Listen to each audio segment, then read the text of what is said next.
রাজধানীর মূল সড়কে বাসের সঙ্গে পাল্লা দিয়ে দেদারসে চলছে হিউম্যান হলার, বাড়ছে দুর্ঘটনার ঝুঁকি ও যানজট। বাসের সাথে মনে পারাপারি করতে আর কি, যাত্রী নামতে নিতে হবে। ছোট যানবাহন এর কারণে আপনার দেখা গেছে খুব রাফ অ্যান্ড টাফ চালায়। যাত্রী স্বার্থের অজুহাত কর্তৃপক্ষের, স্থায়ী সমাধানের পরামর্শ বিশেষজ্ঞদের। মানুষের যাতায়াতের সুবিধার্থে মেইন রুটে আসার জন্য কম সংখ্যক অনুমতি দেওয়া হচ্ছে। ছোট প্রতিযোগী থাকলে কেউ কিন্তু বড় বাসে উঠবে না। বেটার সার্ভিসের বন্দোবস্ত করতে হবে, তাইলে ওগুলো আস্তে আস্তে চলে যাবে। দেখছিলেন বিশেষ শিরোনাম। সন্ধ্যার সময় সঙ্গে আছি আমি হাফসাতুন্নেসা এবং আমি পারমিতাহীন। এবার অন্যান্য শীর্ষ সংবাদ। কাল থেকে বাস ট্রেনের ঈদের অগ্রিম টিকিট বিক্রি শুরু। লঞ্চে শুরু হবে 15 জুন। নিরাপদ যাত্রা নিশ্চিত করতে সংশ্লিষ্ট সব বিভাগকে নির্দেশ বিআইডব্লিউটি এর। মোশতাক জিয়ার চক্রান্তে বঙ্গবন্ধুকে হত্যা করা হয়, কারামুক্তি দিবসে শেখ হাসিনা বললেন বিএনপি লুটেরা দল, তাদের উপর জনগণের আস্থা নেই। ঘূর্ণিঝড় মোড়ায় বঙ্গোপসাগরে নিখোঁজ 70 জেলের সন্ধান মেলেনি এখনো। উদ্বেগ উৎকণ্ঠায় দিন কাটছে পরিবারের। সহায়তার আশ্বাস স্থানীয় সংসদ সদস্যের। আমানতের ওপর আবগারি শুল্ক বাড়ালে কমবে সঞ্চয় প্রবণতা, মত সাবেক গভর্নরদের। বিভিন্ন অপ্রাতিষ্ঠানিক উৎসে অর্থ চলে যাওয়ার আশঙ্কা। এবং চলতি মৌসুমে রাজশাহীর কোনো আম নেননি রপ্তানিকারকরা। গাছে পেকে নষ্ট হচ্ছে ফ্রুট ব্যাগিং পদ্ধতিতে উৎপাদিত আম। লোকসানের শঙ্কায় দিশেহারা বাগান মালিকরা।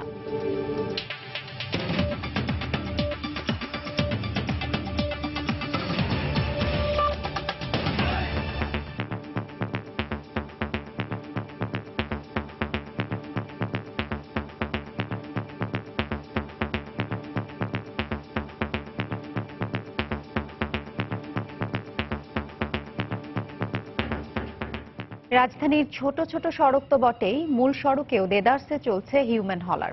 শুরুতে এসব যানবাহনের রুট সংখ্যা নিয়ন্ত্রণে থাকলেও এখন তা ঠেকেছে 140টিতে।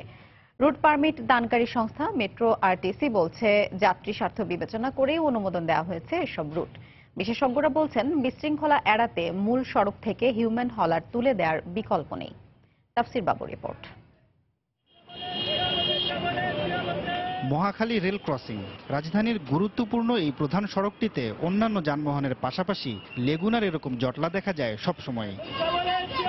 যেখানে গাড়ি চলারই পর্যাপ্ত জায়গা নেই, সেখানে রীতিমতো রাস্তা আটকে গড়ে তোলা হয়েছে লেগুনা স্ট্যান্ড। শুধু কি তাই, যেসব রুটে বাস চলে সেগুলোতেও বাসের সঙ্গে পাল্লা দিয়ে গাদাগাদি করে যাত্রী পরিবহন করছে ছোট ছোট এসব যানবাহন। বাসের সাথে মনে পারাপারি করতে আর কি, যাত্রী নামতে নিতে হবে। গাড়ির ভাড়া বেশি, যার কারণে ওটা যাত্রী না যেয়ে আমাকে লেগুনে চলে আসে। ছোট যানবাহন এর কারণে আপনার দেখা গেছে খুব রাফ অ্যান্ড টাফ চালায়। সরেজমিনে দেখা যায় শুধু রাজধানীর ফার্মগেটকে ঘিরেই 3টি পয়েন্ট থেকে 8টি রুটে চলাচল করছে অসংখ্য লেগুনা, যার মধ্যে 5টি রুটেই বাসের সঙ্গে সমানতালে চলছে ছোট ছোট এসব যানবাহন। এছাড়া মোহাম্মদপুর, গাবতলী, মিরপুর, বাড্ডা, নতুন বাজার, গুলিস্তান, মতিঝিল সহ ঢাকার গুরুত্বপূর্ণ প্রায় সব জায়গা থেকেই 140টি রুটে চলাচল করছে কয়েক হাজার লেগুনা।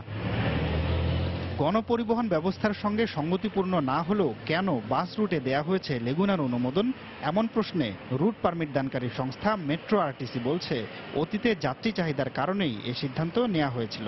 মানে যেখানে বাস চলতেছে সেখানে লেগুনার কোনো পারমিশন বর্তমানে দেওয়া হচ্ছে না। স্বল্প আয়ের মানুষের যাতায়াতের সুবিধার্থে মেইন রুটে আসার জন্য কম সংখ্যক অনুমতিটা দেওয়া হচ্ছে। তবে বিশেষজ্ঞরা বলছেন গণপরিবহনের মূল সমস্যায় হাত না দিয়ে এরকম তাৎক্ষণিক সমাধান পরিস্থিতি আরো জটিল করে তুলেছে। যেই করিডোরে বাস চলবে সেই করিডোরে কিন্তু অন্য কোনো প্রতিযোগী থাকার কথা না। ছোট প্রতিযোগী থাকলে কেউ কিন্তু বড় বাসে উঠবে না।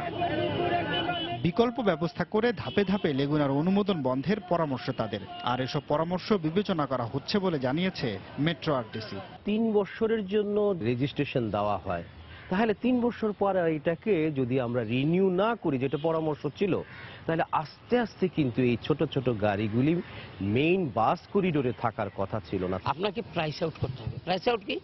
বেটার সার্ভিসের বন্দোবস্ত করতে হবে, তাইলে ওগুলো আস্তে আস্তে চলে যাবে। পর্যায়ক্রমে এগুলোর মেয়াদ উত্তীর্ণ হয়ে গেলে সেগুলো যাতে আমরা আর না দেওয়া হয় সেই বিষয়ে আমরা পদক্ষেপ গ্রহণ করতেছি। বিশেষজ্ঞরা বলছেন গণপরিবহন ব্যবস্থাকে কার্যকর আর গতিশীল রাখতে পর্যায়ক্রমে সবগুলো মূল সড়ক থেকে তুলে দিতে হবে হিউম্যান হলার বা লেগুনা, নইলে যানজট, বিশৃঙ্খলা আর দুর্ঘটনার ঝুঁকি নিত্যদিনের সঙ্গী হয়েই থাকবে নগরবাসীর। তাফসির বাবু, সময় সংবাদ, ঢাকা। আসন্ন ঈদ উল ফিতর উপলক্ষে আগামীকাল থেকে বাস ও ট্রেনের আগাম টিকিট বিক্রি শুরু হবে, আর 19শে জুন থেকে শুরু হবে ট্রেনের ফিরতি আগাম টিকিট বিক্রি। রাজধানীর কমলাপুর রেল স্টেশনে অন্যান্য বারের মতো এবারও 23টি কাউন্টার থেকে টিকিট বিক্রি হবে। নারীদের জন্য থাকবে 2টি কাউন্টার। একজন ব্যক্তি সর্বাধিক 4টি টিকিট কিনতে পারবেন। ঢাকা চট্টগ্রাম ঢাকা রেলপথে একজোড়া নতুন বিরতিহীন আন্তনগর ট্রেন চালু করা হবে। এছাড়া যাত্রীদের সুবিধার্থে বিভিন্ন রুটে ঈদ উপলক্ষে 7 জোড়া বিশেষ ট্রেন পরিচালনা করা হবে।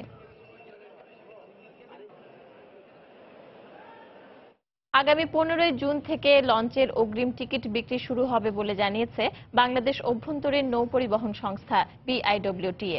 সকালে রাজধানী সদরঘাটে সংস্থাটির কার্যালয়ে এক সমন্বয় সভায় এ ঘোষণা দেন BIWTA chairman commodore M Mozammel হক।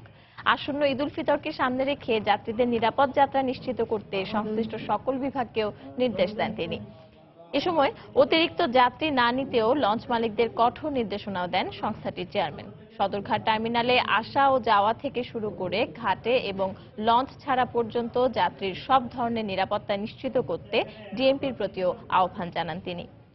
অতিরিক্ত ভাড়া আদায় রোধ, ওভারলোডিং ও নির্দিষ্ট পল্টনে লঞ্চ ফেরানোর ব্যাপারেও BIWTA সহ সংশ্লিষ্ট সকলকে সতর্ক করে দেন মোজাম্মেল হক।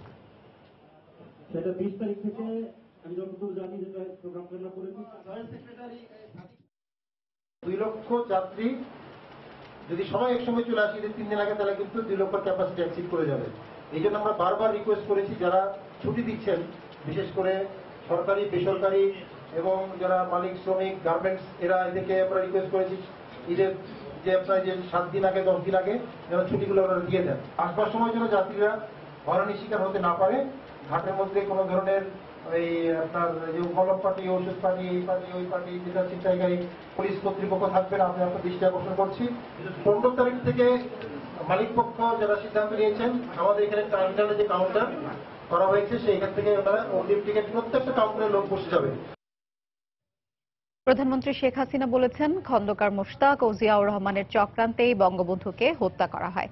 কারামুক্তি দিবস উপলক্ষে গণভবনে দলীয় নেতাকর্মীদের সঙ্গে শুভেচ্ছা বিনিময়ের সময় কথা বলেন তিনি। এ সময় প্রধানমন্ত্রী আরও বলেন, বিএনপি লুটেরা দল, তাই তাদের উপর জনগণের আস্থা নেই। উন্নয়নের ধারাবাহিকতা ধরে রাখতে আগামী জাতীয় নির্বাচনে জনগণ নৌকা মার্কায় ভোট দেবে বলে আশাবাদ ব্যক্ত করেন তিনি।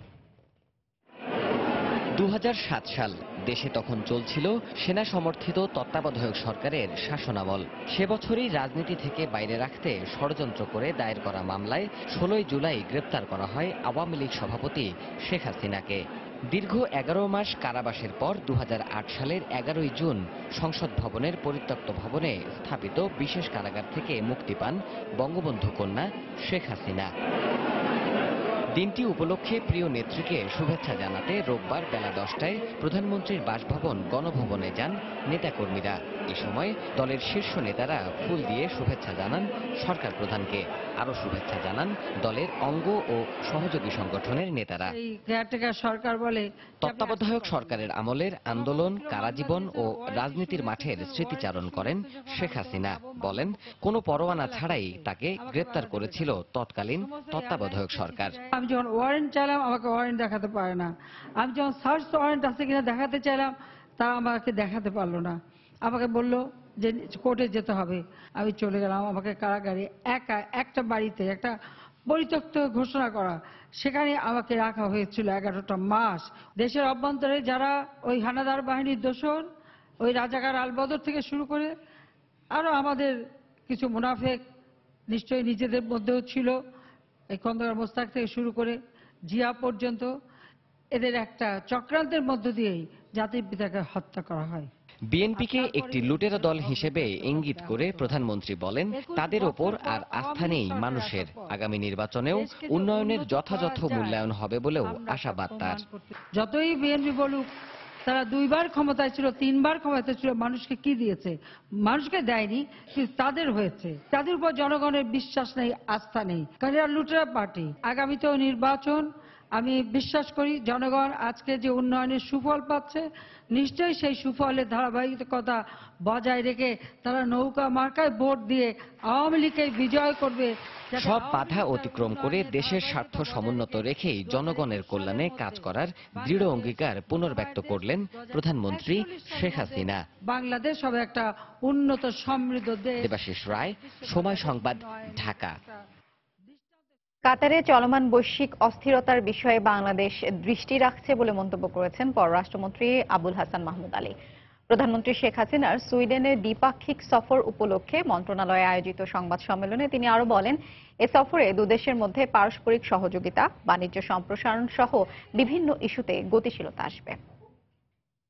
এই সফরের ফলে বাংলাদেশ ও সুইডেনের মধ্যে টেকসই উন্নয়ন লক্ষ্যমাত্রা এজেন্ডা 2030 অর্জনে পারস্পরিক সহযোগিতা, দ্বিপাক্ষিক বাণিজ্য বিনিয়োগে অধিকতর গতিশীলতা আনয়ন, অভিবাসন, জলবায়ু পরিবর্তন, জাতিসংঘ শান্তিরক্ষা মিশন, গ্লোবাল ডিল ইনিশিয়েটিভ এবং সন্ত্রাসবাদ ও সহিংস উগ্রবাদ নিরোধ সহ বিভিন্ন দ্বিপাক্ষিক ও বহুপাক্ষিক বিষয়ে দুদেশের সহযোগিতার ক্ষেত্র আরও গভীর ও প্রসারিত হওয়া ছাড়াও ইউরোপ এবং বৈশ্বিক পরিমণ্ডলে বাংলাদেশের ভাবমূর্তি আরও উজ্জ্বল হবে বলে প্রতীয়মান হয়।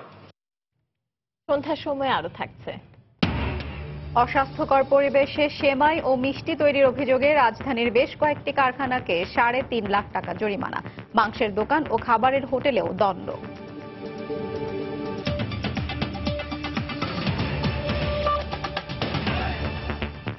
সাগরে মাছ ধরতে গিয়ে নিখোঁজ হওয়া কক্সবাজারের জেলে পরিবারগুলোর দিন কাটছে উদ্বেগ উৎকণ্ঠায়।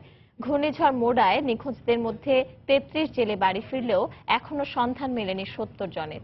তাদের ফিরে আসা নিয়ে শঙ্কায় স্বজন ও এলাকাবাসী। এ অবস্থায় ভুক্তভোগী পরিবারকে পুনর্বাসনের দাবি জানানো হয়েছে। সুজাউদ্দিন রুবেলের তথ্য ও মোহাম্মদ ফরাজের ছবিতে ডেস্ক রিপোর্ট।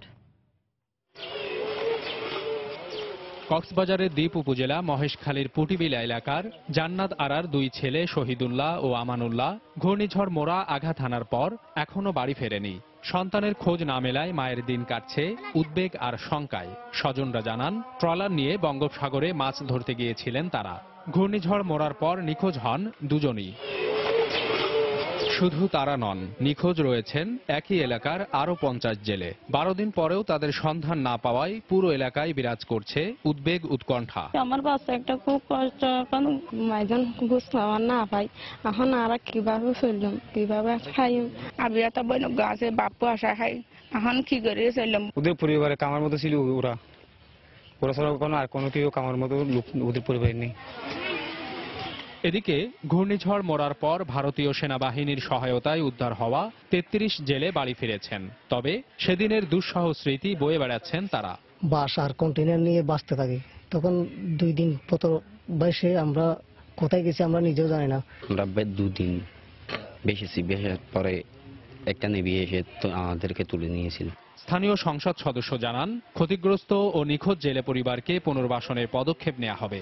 তাদের অভাব অনটনের মধ্যে দিন কাটাতে না হয়, তারা যাতে দুবেলা খেতে পারে তার জন্য পর্যাপ্ত ত্রাণ, আর্থিক সহযোগিতা এবং যাদের ঘর বাড়ি নাই তাদেরকে গৃহ নির্মাণ করে দেওয়া সহ আমরা বিভিন্ন পুনর্বাসন কাজ শুরু করেছি। মহেশখালী ছাড়াও কুতুবদিয়া উপজেলার আরো 18 জন সহ জেলার অনেক জেলে এখনো নিখোঁজ রয়েছেন। তবে এ বিষয়ে সঠিক পরিসংখ্যান নেই প্রশাসনের কাছে। সময় সংবাদ, কক্সবাজার।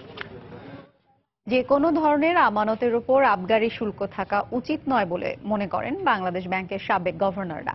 তাদের মতে এর ফলে স্বল্প আয়ের মানুষের মাঝে সঞ্চয় প্রবণতা কমার পাশাপাশি ব্যাংকিং খাতের বাইরে বিভিন্ন অপ্রাতিষ্ঠানিক উৎসে অর্থ চলে যাওয়ারও আশঙ্কা রয়েছে। এদিকে ক্ষুদ্র আমানতের ওপর থেকে বিদ্যমান আবগারি শুল্ক তুলে দেওয়ার দাবি ক্ষুদ্র আমানতকারীদের। বিস্তারিত ইমতিয়াজ আহমেদের রিপোর্টে। বর্তমানে ব্যাংকগুলোতে আমানতের সুদের হার 5 থেকে 6% মধ্যে। সঞ্চয়পত্রের সুদের হার কমানোরও ইঙ্গিত দিয়েছেন অর্থমন্ত্রী। এই অবস্থায় বাজেট প্রস্তাবনায় ব্যাংক আমানতের উপর আবগারি শুল্ক 500 থেকে বাড়িয়ে 800 টাকা করার প্রস্তাব অনেকটা গোদের উপর বিস্ফোরণের মতোই মনে করছেন ক্ষুদ্র আমানতকারীরা। নতুন প্রস্তাবনা কার্যকর হলে বছরের যে কোনো সময়ে অ্যাকাউন্টে 1 লক্ষ টাকার উপরে জমা হলে আবগারি শুল্ক বাবদ 800 টাকা কেটে নেবে সরকার। 4.5% সুদ হারে সঞ্চয় হিসেবে গ্রাহক সুদসহ পাবেন বছর শেষে 1,04,500 টাকা। সুদের উপর 15% হারে ভ্যাট ও সার্ভিস চার্জ কাটার পর 5.5% মুদ্রাস্ফীতি ধরলে বছরের শুরুতে রাখা 1 লক্ষ টাকার বছর শেষে প্রকৃত মূল্যমান দাঁড়াবে 97,025 টাকা। এই জিনিসটা অতিরিক্ত করে ফেলছে 800 টাকা।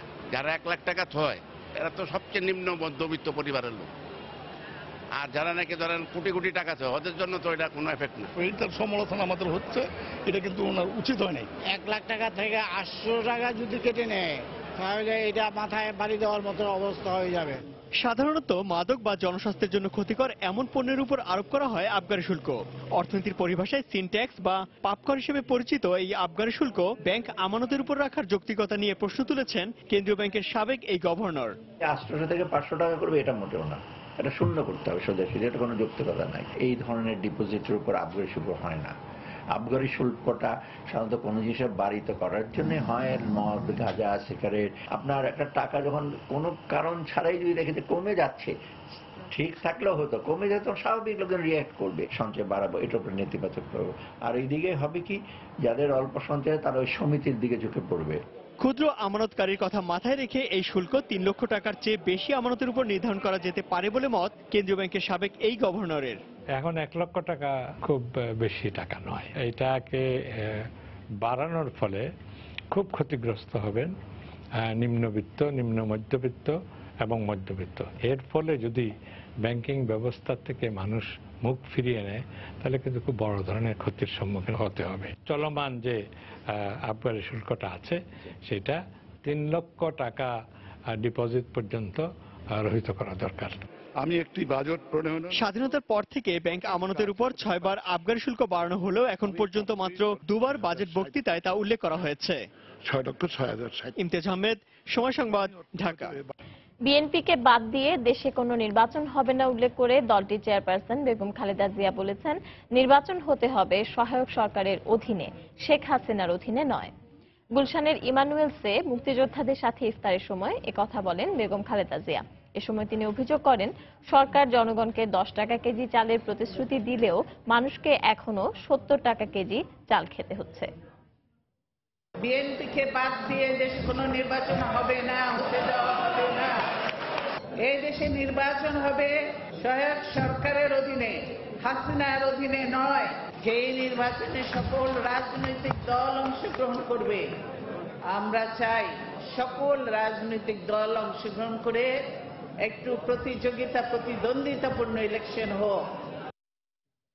সরকার মেগা প্রকল্পের মাধ্যমে মেগা দুর্নীতি করছে বলে অভিযোগ করেছেন বিএনপি মহাসচিব মির্জা ফখরুল ইসলাম আলমগীর। বিএনপি চেয়ারপারসনের গুলশান কার্যালয়ে সকালের সংবাদ সম্মেলনে এ মন্তব্য করেন তিনি। বাজেটের মাধ্যমে জনগণের উপর অযৌক্তিক করের বোঝা চাপিয়ে দেওয়া হয়েছে বলেও মন্তব্য করেন তিনি।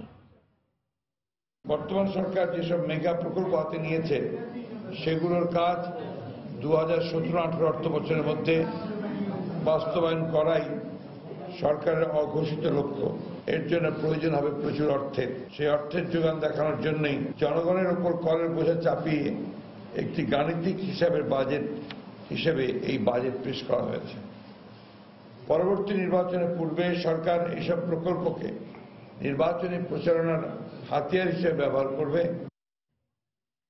ফাঁকা বুলি দিয়ে আওয়ামী লীগকে বিভ্রান্ত করা যাবে না বলে মন্তব্য করেছেন দলের সাধারণ সম্পাদক ওবায়দুল কাদের।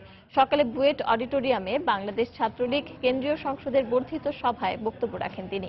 বিএনপির পক্ষ থেকে আগামী নির্বাচনে সহায়ক সরকারের যে রূপরেখা দেওয়া হয়েছে তা উদ্ভট উল্লেখ করে তিনি বলেন, এ দাবি জনগণ মেনে নেবে না। আওয়ামী লীগকে এইসব ফাঁকা বুলি দিয়ে বিভ্রান্ত করবেন বাংলাদেশের জনগণকে, সেই দিন চলে গেছে বেগম জিয়া। বেগম জিয়া আপনাকে বলতে চাই, খালেদা মার্কা 15 ফেব্রুয়ারির ভুয়া নির্বাচনের, প্রহসনের নির্বাচনের দিন শেষ হয়ে গেছে। গণতান্ত্রিক দেশে সহায়ক সরকারের বিধান নেই। সন্ধ্যার সময় আরো থাকছে। পশ্চিমবঙ্গের দার্জিলিংয়ে গোর্খাল্যান্ড রাজ্যের দাবিতে লাগাতার হরতালের ডাক জনমুক্তি মোর্চার, দমনের ঘোষণা রাজ্য সরকারের।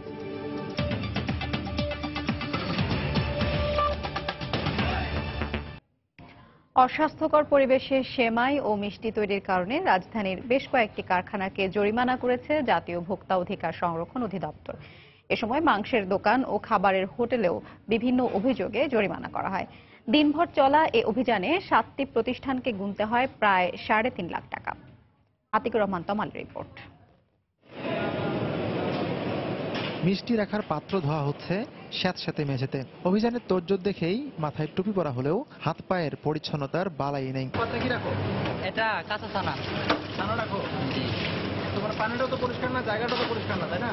জায়গা আমরা প্রতিদিন 2 বার করে ধুতে করা হয়। শুধু তাই নয়, মিষ্টির উপর ভাসছে মরা মাছির। জ্যান্ত মাছির দৌড়ঝাঁপও নেহায়েত কম নয়। নোংরা আর অস্বাস্থ্যকর ভাবে তৈরি তো হচ্ছেই, প্যাকেটিংও হচ্ছে সেভাবেই। নোংরা দেয়ালের গা বেয়ে রাখা হয়েছে লাচ্ছা সেমাই, আবার দই রাখা হয়েছে পায়ের কাছেই। পুরো কারখানায় নোংরা আর স্যাঁতস্যাঁতে পরিবেশ।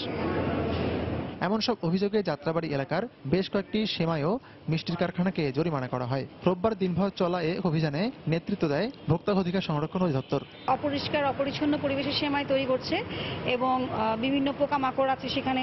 তারপর হচ্ছে আপনার যে প্রসেসে করা উচিত সে ড্রেস কোডগুলো মেনটেন করছে না, এবং যেখানে সেমাই রাখছে দেয়াল ঘেঁষে রাখছে, দেয়ালটা খুব নোংরা এবং মাছি মরে পড়ে আছে।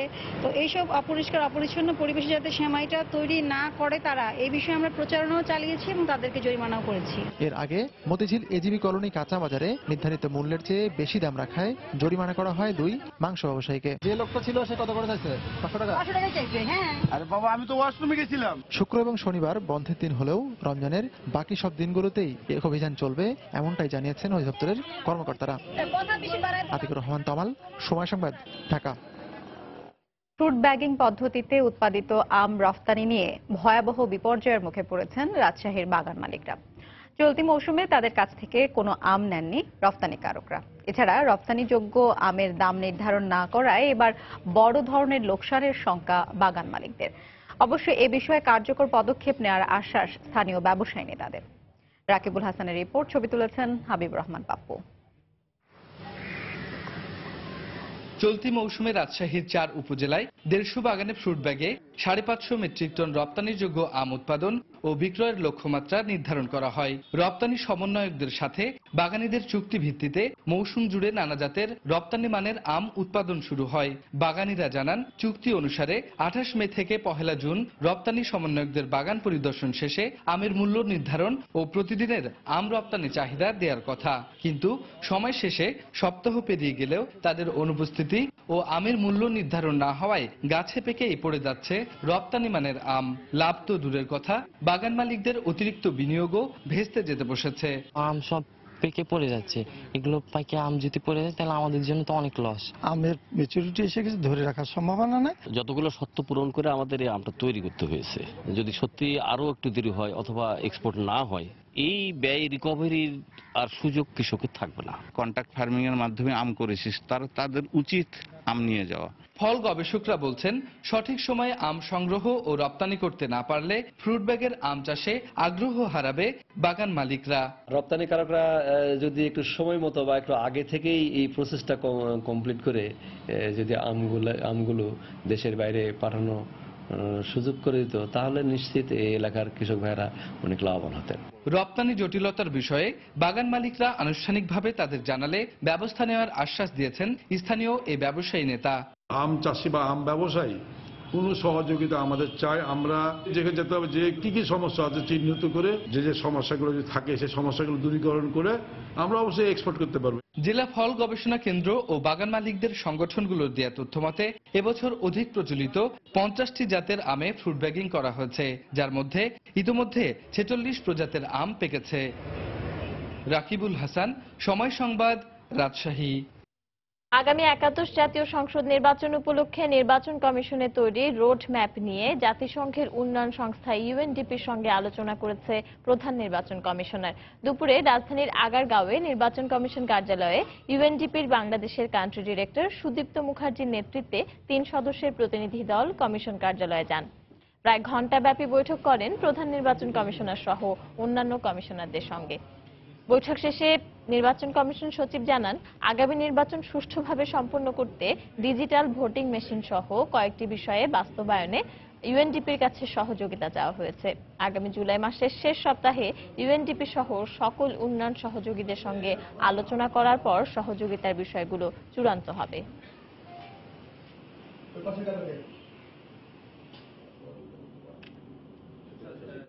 নব্য জেএমবির সারওয়ার তামিম গ্রুপের শুরা সদস্য সহ দুজনকে অস্ত্রসহ গ্রেপ্তার করেছে র্যাব। সকালে কারওয়ান বাজার র্যাব মিডিয়া সেন্টারে এক সংবাদ সম্মেলনে র্যাবের আইন ও গণমাধ্যম শাখার পরিচালক কমান্ডার মুফতি মাহমুদ খান একথা জানান। তিনি বলেন, শনিবার রাতে রূপগঞ্জের একটি বাড়ি থেকে এই দুজনকে গ্রেপ্তার করা হয়। এ সময় তাদের কাছে একটি পিস্তল, দুটি গুলি ও বেশ কিছু জিহাদি বই পাওয়া গেছে। গ্রেপ্তার দুজনের মধ্যে ইমরান আহমেদ জঙ্গি সংগঠনের শুরা সদস্য ও ঢাকা মহানগর পশ্চিমের দাওয়াতি আমির এবং অন্যজন তার সহযোগী শামীম মিয়া। র্যাব জানায়, ইমরান একটি টেক্সটাইল মিলের ব্যবস্থাপনা পরিচালক হিসেবে কাজ করতেন। চাকরির আড়ালে জেএমবির সারওয়ার তামিম গ্রুপের জন্য কর্মী সংগ্রহ ও অর্থের যোগান দিতেন তিনি।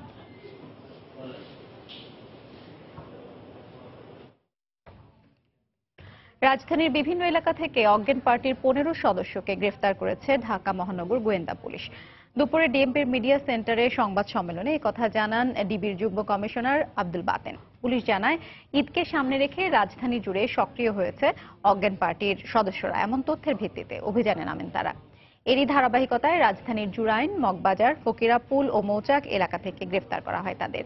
পুলিশ বলছে, রমজানে ইফতার খাওয়ানোর নামে খাবারের মধ্যে চেতনানাশক ওষুধ মিশিয়ে এই অপরাধ কর্মকাণ্ড পরিচালিত করত চক্রটি। এবারের ঈদে এমন আরো চক্র মাঠে সক্রিয় আছে বলে জানানো হয়েছে। এ চক্রের সদস্যদের বিরুদ্ধে সচেতন থাকতে সবাইকে অনুরোধ জানিয়েছে ডিএমপি।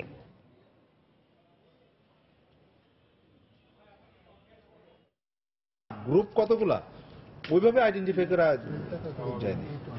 ইন্ডিভিজুয়ালি কিছু সংখ্যক লোকদেরকে নিয়ে কাজটা করে, খুব বেশি না। একজনের সঙ্গে পরিচিত 2-3 জন আছে, তাদেরকে নিয়ে ঘুরে হকারের কাছ থেকে তারা যখন সামগ্রীগুলা কেনে, একজনের পিছনে একজনগুলো যাও, তুমি তাকে ফলো করো, তুমি তাকে ফলো করো। তো বাসের মধ্যে গিয়ে তার পাশে গিয়ে কোনো রকমে বসে, বসার পরে যখন সে খায় ইফতারের সময়, তো যখনই বুঝে যে সে তার জিনিসটা খেয়েছে, তখনই তাকে তার সাবজেক্ট হিসেবে নিয়ে নেয়।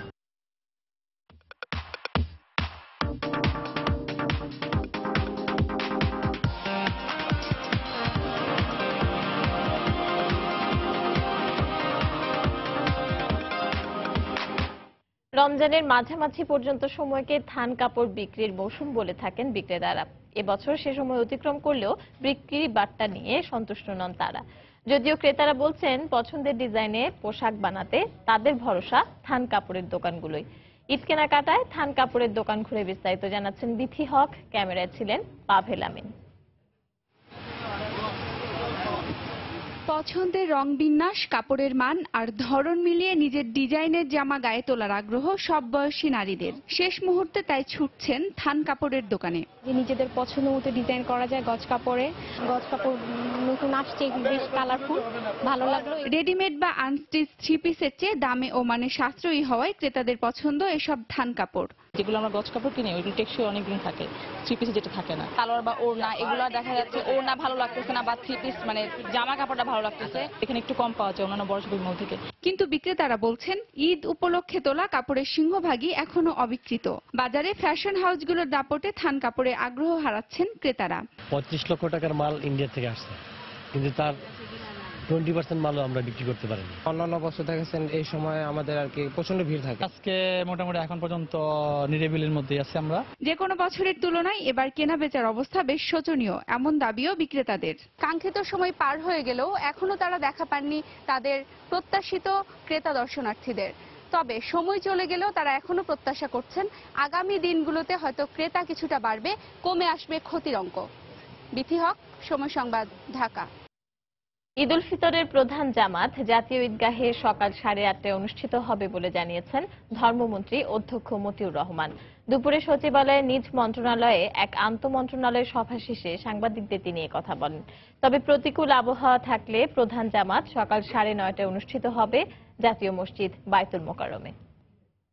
প্রতি বছরের ন্যায় এবছরও ঈদ উল ফিতর 2017 যথাযথভাবে উদযাপনের লক্ষ্যে ধর্ম বিষয়ক মন্ত্রণালয় প্রয়োজনীয় কার্যক্রম গ্রহণ করেছেন। আবহাওয়া অনুকূলে থাকলে ঈদ উল ফিতরের প্রধান জামাত জাতীয় ঈদগাহ হাইকোর্ট প্রাঙ্গণে সকাল 8:30টায় অনুষ্ঠিত হবে। আবহাওয়া প্রতিকূল হলে প্রধান জামাত সকাল 9টায় বাইতুল মোকাররম জামে মসজিদে অনুষ্ঠিত হবে। প্রয়োজনীয় নিরাপত্তা বিধানে যারা সব বাহিনী প্রস্তুত থাকবে নিরাপত্তার জন্য, ইনশাল্লাহ কোনো অসুবিধা হবে না। দেশের বাইরের খবর। পশ্চিমবঙ্গের দার্জিলিংয়ে সরকার বিরোধী আন্দোলনকারীদের ওপর পুলিশি নির্যাতনের প্রতিবাদ ও আলাদা গোর্খাল্যান্ড রাজ্যের দাবিতে লাগাতার বন্ধের ঘোষণা দিয়েছে গোর্খা জনমুক্তি মোর্চা। সোমবার থেকে রাজ্যের পার্বত্য অঞ্চলে কেন্দ্রীয় ও রাজ্য সরকারের সব কার্যালয়, ব্যাংক ও ডাকঘর বন্ধের আওতায় থাকবে বলে জানিয়েছেন নেতারা। তবে এই কর্মসূচি কঠোর হাতে দমন করার ঘোষণা দিয়েছে পশ্চিমবঙ্গ সরকার। গত বৃহস্পতিবার মমতা বন্দ্যোপাধ্যায়ের দার্জিলিং সফরকালে জনমুক্তি মোর্চার নেতাকর্মীদের বিক্ষোভে পুলিশের লাঠিপেটা ও টিয়ার গ্যাস ব্যবহারের পর এই অঞ্চলে নতুন করে উত্তেজনা ছড়িয়ে পড়ে। এ অবস্থায় বহু পর্যটক দার্জিলিং ভ্রমণের পরিকল্পনা বাতিল করেছেন। এছাড়া আটকে পড়া পর্যটকরা ধীরে ধীরে সমতলে সরে যাচ্ছেন।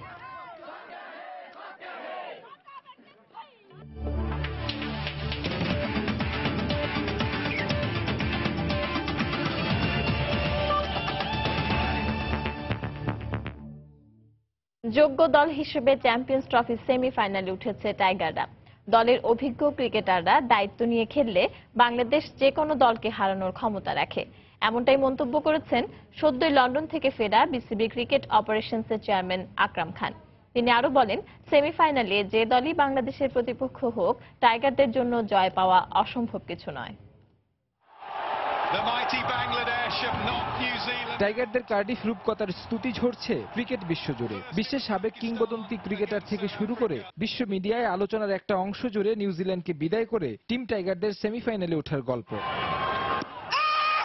বিশ্ব ক্রিকেটে সম্প্রতি টাইগারদের এমন পরিবর্তনে আশ্চর্য হতে পারে যে কেউ। তবে ওয়ানডে র্যাঙ্কিং এর 6 নম্বরে উঠে আসার পাশাপাশি চ্যাম্পিয়ন্স ট্রফির সেমিফাইনালে জায়গা করে নেওয়াটা মাশরাফি বাহিনীর যোগ্যতার প্রমাণ বলে মনে করছেন বিসিবির ক্রিকেট অপারেশনসের চেয়ারম্যান আকরাম খান। আমাদের কোয়ালিটি প্লেয়ারও আছে। আমাদের ইম্পর্টেন্ট যেটা হয়েছে যে আমরা এজ এ টিম ওয়াইজ খেলতে হবে। একটা র্যাঙ্কিং এ আপনার উপরে উঠতে হলে আপনার ধারাবাহিকতা পারফরমেন্স দরকার, যে জিনিসটা বাংলাদেশের কাছে আছে। নিউজিল্যান্ডের বিপক্ষে মহাকাব্যিক জয়ের কৃতিত্ব দলের সিনিয়র ক্রিকেটারদের। তাই অভিজ্ঞরা দায়িত্ব নিয়ে খেললে যে কোনো দলের বিপক্ষে জয় পাওয়া সম্ভব বলে মনে করছেন আকরাম খান।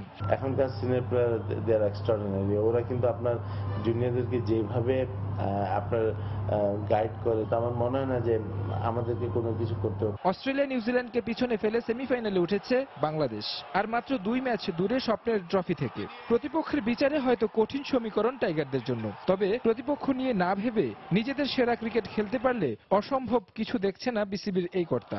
ইংল্যান্ড কাপ পেলে বা ইন্ডিয়া কাপ পেলে সে ব্যাপারটা অন্য কিছু হবে, আমরা পেলে সেটা আমাদের কাছে অনেক বড় একটা অর্জন হবে। আর যদি বাংলাদেশ ভালো ক্রিকেট খেলে তাহলে বাংলাদেশ ম্যাচটা জেতা সম্ভব। অনেকটা স্বপ্নের মতো ভাবেই চ্যাম্পিয়ন্স ট্রফির সেমিফাইনালে মাশরাফি সাকিবরা। তাই মাঠের খেলায় নিজেদের সেরাটা দিয়ে জয় তুলে নিয়ে ফাইনালে পা রাখবে টাইগাররা, এমন প্রত্যাশা এই বিসিবি কর্তার। তারেক হাসান শিমুল, সময় সংবাদ, ঢাকা। সেমিফাইনালে উঠে পুরো বাংলাদেশ দল এখন উজ্জীবিত। দলের এমন অর্জনে রোমাঞ্চিত স্পিড স্টার তাসকিন আহমেদও জানালেন, দলের সমন্বয়ের কারণেই বাংলাদেশ সেমিফাইনালে উঠেছে। সেমিফাইনালে যে দলই প্রতিপক্ষ হিসেবে থাকুক না কেন, ভালো খেলে ফাইনালে ওঠার প্রত্যয় এই টাইগারের কণ্ঠে। টিম গেম, সবারই কন্ট্রিবিউশন অনেক ইম্পর্টেন্ট। সবাই অনেক, আল্লাহর রহমতে সবার কন্ট্রিবিউশন না থাকলে তো আমরা সেমিফাইনালে যাওয়াটা সম্ভব হতো না। বাট সবচেয়ে ভালো লাগতেছে যে আমি যেদিন আসছিলাম এয়ারপোর্টে বলছিলাম যে ইনশাল্লাহ আমরা সেমিফাইনাল খেলবো, তো ফাইনালি সেমিফাইনালে আছি আমরা। তো আল্লাহ যদি রহমত করে ফাইনাল খেলারও আশা হবে ইনশাল্লাহ। আশা করি সামনের ম্যাচতে নেক্সট ম্যাচের ভুলগুলো শুধরানোর চেষ্টা করবো। সন্ধ্যার সময়ে পর্যায়ে শীর্ষ সংবাদ জানিয়ে দিচ্ছি আরেকবার। রাজধানীর মূল সড়কে বাসের সঙ্গে পাল্লা দিয়ে চলছে হিউম্যান হলার। বাড়ছে যানজট ও দুর্ঘটনার ঝুঁকি। যাত্রী স্বার্থের অজুহাত কর্তৃপক্ষের। কাল থেকে বাস ট্রেনের ঈদের অগ্রিম টিকিট বিক্রি শুরু। লঞ্চে শুরু হবে 15ই জুন। নিরাপদ যাত্রা নিশ্চিত করতে সংশ্লিষ্ট সব বিভাগকে নির্দেশ বিআইডব্লিউটিএর। মোশতাক জিয়ার চক্রান্তেই বঙ্গবন্ধুকে হত্যা করা হয়। কারামুক্তি দিবসে শেখ হাসিনা বললেন, বিএনপির লুটেরা দল, তাদের উপর জনগণের আস্থা নেই। ঘূর্ণিঝড় মোরায় বঙ্গোপসাগরে নিখোঁজ 70 জেলের সন্ধান মেলেনি এখনো। উদ্বেগ উৎকণ্ঠায় দিন কাটছে পরিবারের। সহায়তার আশ্বাস স্থানীয় সংসদ সদস্যের। এবং চলতি মৌসুমে রাজশাহীর কোনো আম নেননি রপ্তানিকারকরা। গাছেই পেকে নষ্ট হচ্ছে ফ্রুট ব্যাগিং পদ্ধতিতে উৎপাদিত আম। লোকসানের শঙ্কায় দিশেহারা বাগান মালিকরা। এই ছিল সন্ধ্যার সময়। যে কোনো খবর পেতে ভিজিট করুন সময় নিউজ.টিভি। সঙ্গে থাকুন সময়।